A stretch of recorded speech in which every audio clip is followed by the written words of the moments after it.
సంవత్సరాల తరబడి ఎన్ని మందులు వాడినా మీ మోకాల నొప్పులు తగ్గట్లేదా? ప్రాణ పెయిన్ క్లినిక్ లో అత్యాధునిక చికిత్స.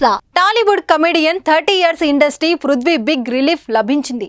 ఆయన భార్య పెట్టిన వరకట్న వేధింపుల కేసును విజయవాడ 2వ ఏసీఎంఎం కోర్టు కొట్టివేసింది. విచారణలో పృథ్వీరాజుపై నేర ఆరోపణలు రుజువు కాకపోవడంతో కేసును కొట్టివేస్తున్నట్లు న్యాయాధికారి మాధవీదేవి తీర్పు విడుదల చేశారు. విచారణ కోసం నటుడు పృథ్వీ బుధవారం విజయవాడలోని 2వ ఏసీఎంఎం కోర్టుకు హాజరయ్యారు.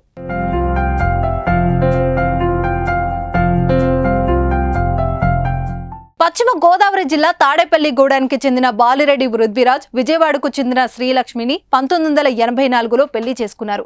వీరికి ఓ కుమారుడు, కుమార్తె ఉన్నారు. అయితే వీరి మధ్య మనస్పర్ధలు రావడంతో కొన్నేళ్లుగా వేరువేరుగా ఉంటున్నారు. పిల్లలతో కలిసి శ్రీలక్ష్మి పుట్టింట్లో ఉంటుంది.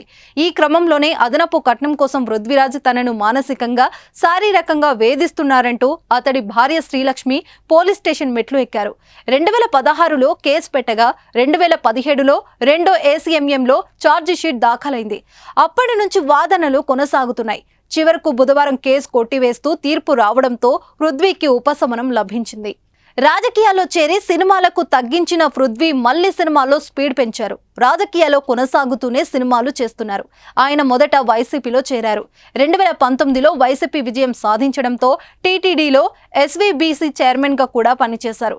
ఆ తర్వాత వైసీపీకి రాజీనామా చేసి జనసేనలో చేరారు పృథ్వీరాజ్. అటు రాజకీయాలతోనూ ఇటు సినిమాలతోనూ బిజీగా ఉన్నారు.